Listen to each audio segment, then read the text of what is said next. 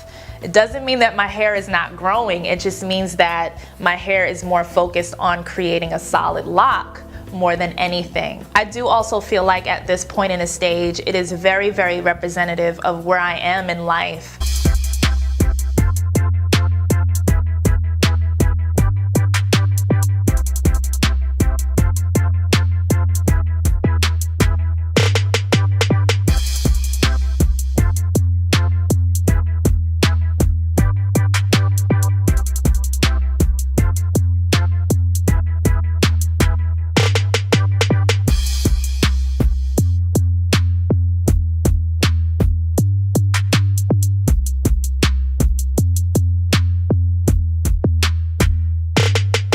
Say that this entire process has just been a beautiful one and I am just ready for what's in store and I'm happy with where I am right now as well. Hey guys, so I am so excited that I am finally making this video.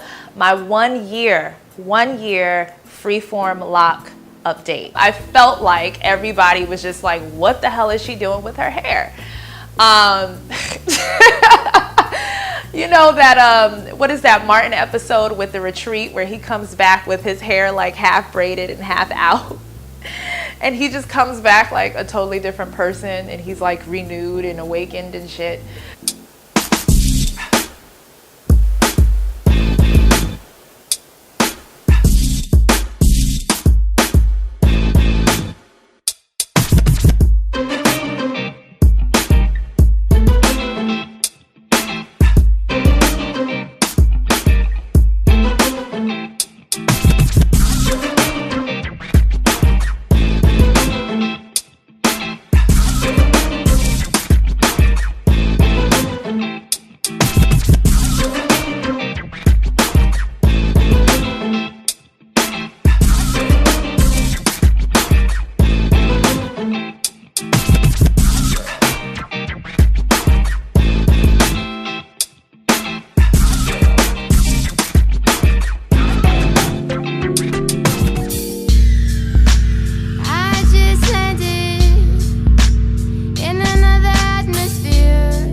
One thing that I absolutely appreciate about the process in itself is that you have to earn your stripes. You can't get past it. You have to earn your stripes. And I've earned my stripes. I've gone through 3 years so far of this nomadic process. And I've allowed myself to trust the process. And now I get to enjoy the results. Okay, and again, that lesson in life itself is necessary. And to those who were making fun of my hair in the beginning, talking all that shit, Flip's hair, Flip's hair. I've been wanting to do that for a while. Flip's hair. Because y'all don't understand the levels of hate that was received. All right, so at this point in the game, Ain't nobody got a goddamn thing to say. Oh, she's going to completely ruin everything. Her career, she's going to fall off. She's gone crazy. Her hair is ugly. She's completely messed up everything. Listen, I am so grateful that I made the decision that I made when I made it. Listen, I love the natural hair journey. I love the curly hair journey. I was a part of the one of the few who's pioneered the space. Okay. But it was time to get out. It was time to leave, man. The saturation and the commercialization of the space is just, it was a major turnoff, and it was very frustrating. Okay. So, I'm good, and trust and believe I'm good. I have my own business where I don't need to be sponsored by brands. I don't need to go chase the checks. I don't need to go make appearances. I don't need to do not a goddamn thing other than what I feel like doing. And I was able to lay the foundation out by myself with that. And I am doing very well. I'm doing better than I was doing 5-6 years ago when I was at my peak in the natural hair space. So with that being said, and shout out to all my freeformers out there, all of my freeformers. Again, I am specifically talking to my freeformers. This is an exclusive conversation. It is. It takes bravery. It really takes bravery to trust the process, such as a process like this one. It really does. It is that deep. You know how many people care about how many people feel about what they're doing? You know, too many people care about what other people think. So when I say people are weak and weak-minded when it comes to walking their walk unapologetically, whether it be with hair or anything else, there's a minority. There's a minority of us who are able to get a hold of ourselves, make decisions for ourselves, and still allow ourselves to be ourselves and still get shit done. This is why this is an exclusive conversation. It's not inclusive at all, on purpose. It's exclusive. It's exclusive because you know what? Not enough